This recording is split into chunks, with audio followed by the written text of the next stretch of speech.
When the worship committee began to plan the sermons that would precede the annual meeting, I thought it would be both interesting and beneficial to take a look back at the path that has gotten us to where we stand today, the bricks that have been set carefully into our foundation. I don't mean to sit here and list every past president and every board nailed into place, which I couldn't even if I had to, but more of a highlight reel. I know I say this every time I speak, but once again, I learned so much by looking into this. Around 2010, my mom, a longtime UUFHC member, took home one of the few of the binders of the history so she could add notes and memories. I know she started attending the ship fellowship in the 90s and hoped she would have left me some good stories. I thought I would go through those and share some of it. Although it's always good to recognize my mom's handwriting and once again struggle through the deciphering of it, I was a little disappointed to see that she had merely copied pages week by week, who spoke and the topic. I put those aside and started going through the binders myself. Just like genealogy, I like to know the stories behind the data. I have the binders here because they were in my mom's things, which I have finally started to organize. Each week from 1993 to 98, the announcement that had been sent to the monitor was carefully glued into the binder with a newspaper clipping if it ended up in the paper. I'm amazed at the time that went into keeping it going that long. I know that at church there are more binders containing years of weekly orders of service done each week with hymns and sermon titles. Basic UUFHC history derived from the binders, and what I remember have been told is that the fellowship started in 1959, meeting in Edinburgh. Although I know there were times during the 70s when it did not meet at all, in the early 90s it met at the campus ministry building, and the university influence is obvious from the guest speakers I saw listed, many of them whom were professors. Later in the 90s, the fellowship met at the Masonic Temple in McAllen. In the late 90s, early 2000s, the group would meet at the recreation hall of a mobile home park on McCall Road. Eventually, the land in San Juan was purchased. It had a series of buildings to be used for fellowship and community purposes. Along with Sunday services, it housed Capaz, where member Dr. Arthur Linsky would provide therapy.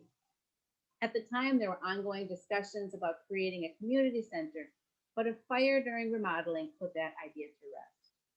Out of need, the group met at the home of Don and Jean Scott until the building we now think of as our church was purchased and moved from another location and set on the land. With the generosity of members, we are also graced with the Sager Building, Bob Sager, the Goldberg Memorial Garden, Jean and John Goldberg, the Labyrinth, Carolyn Nealon, the Butterfly Garden, Don Bostic, the Clarence Newton Trust Fund, and when we return in person to Sunday services, the Liz Hutchison Freedom Pulpit. Over the years, we've seen the library crying room at the back of the sanctuary give way to fit more chairs, and the kitchen gained needed counter space and cabinets. Like the rest of it, it continues to be a work in progress, one brick at a time. It has always been a fairly small congregation. I believe it has ranged from as few as 11 members to as many as 50 members at one time. Even as small as it is, we have never functioned as a group-centered fellowship, but rather a leadership-centered entity. When something needs attention, we don't decide over coffee that this time Ted will take care of it. We have a structure with a board and committees to make sure nothing falls through the cracks, and no one decides on their own that we need an addition to the front of the building. There have been a few times when we had a part-time paid minister in the pulpit. Some were wonderful, and we would look forward to those services and the ministerial support they would bring. Some of you may remember Ruth and Bill Nagy. They were both ministers from Illinois and would come down for 6 to 8 weeks in winter. They provided memorable sermons, time for all ages, great discussions, and compassion. But even with the minister, our board has always carried much of the responsibility of keeping us moving forward. Despite small numbers, we steadfastly follow our Constitution, electing the board members at our annual meetings. We have the board of group committee chair people. We may have had to adapt, shrinking the numbers of places in the board and number of members in each committee, but we have continued the essential structures of the fellowship. Even during this pandemic and virtual year, the framework goes on behind the scenes.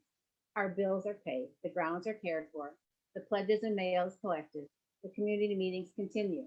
But the fellowship is more than that. So here I'd like to share a poem by Margaret Weiss. The fellowship has left the building. The fellowship is not a place, it is a people. The fellowship is not only a steeple above the tree-lined streets and cars. Rather, it is a people proclaiming to the world that we are here for the work of healing and justice. The fellowship is not walls built stone upon stone, held together by mortar, but rather person linked with person, linked with person, all ages, genders, and abilities. A community built on the foundation of reason, faith, and love. The fellowship is not just a set of doors open on Sunday morning, but the commitment day after day and moment after moment of our hearts creaking open the doors of welcome to the possibility of new experience and radical welcome. The fellowship is not simply a building, a steeple, a pew. The fellowship is a gathering together of all people and experiences, and fear and love and hope in our resilient hearts. Gathering however we can to say to the world, welcome, come in, lay down your heartache, pick up hope and love. For the fellowship is us, each and every one of us together, a beacon of hope to this world that it so sorely needs. And that's exactly what I saw in the binders and continue to see in us now. Our leadership based group, albeit small, of people with strong opinions. But the direction of the church is not set forth in those guidelines, but by the people we select as our board and worship committee. In the early 90s, there were a handful of people who spoke. Vern Gingrich, Bob Sager, Sam Freeman, Marvin Bix spoke on a regular basis. All names I have heard from my mom and past board members, but not people I knew. The topics of the sermons for 1993, they talked about the video Armageddon, volunteerism in the valley, biblical lore, the beginnings of Medicare in Saskatchewan, issues in education, free trade, cosmic theology, women together, which is now called Mujeres Unidas, justice, equity, compassion. They could all be good. We could all talk about those now too. This much longer, this far away. I could see how as the names began to change, the topics did too. As often people chose to speak about the areas they had a strong background. Rachel Weatherwax's sermon was The Search for the Great Goddess. Mike Finlay spoke about the Irish problem. In 1995, I saw my mom's name. And for anyone who doesn't know, my mom, Peg Oliver, was an active member from the 90s until she passed away in 2011. Not surprisingly, her first sermon title was The Invisible VIPs, Undereducated Adults. My first sermon was on genealogy. We, the people, have been and will be the driving force of this fellowship. Each time we gain or lose a member, the direction changes just a little at a time. When I started attending the UUFHC, the fellowship worked closely with People for Peace and Justice. When our members who were closely tied to the group moved away, our commitment was not as strong, but other needs of the community became a priority. As board president, I recall a few rough patches in the fellowship, and quite a bit of my focus was that the fellowship was an area of positive energy. With a membership of 11 at one point, expanding the fellowship was also a priority of myself and the board. I know since then, Tom Nealon and Doug Trenfield have had their own different issues, ideas, and directions that have brought us to where we are today. As we head into our annual meeting and look hopefully ahead to a time when we can meet in person, we can use the knowledge and experiences gained in the history of our fellowship. I'll end with a poem. It's called Community Means Strength by Starhawk. We are all longing to go to a place, home to some place we have never been, a place half remembered and half envisioned, we only catch glimpses of from time to time. Community. Somewhere there are people to whom we can speak with passion without having the words catch in our throats. Somewhere a circle of hands will open to receive us, and eyes will light up as we enter. Voices will celebrate with us whenever we come into our own power. Community means strength that joins our strength to do the work that needs to be done. Arms to hold us when we falter. A circle of healing. A circle of friends. Somewhere where we can be free.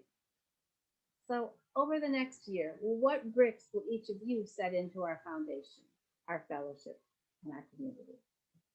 Thank you.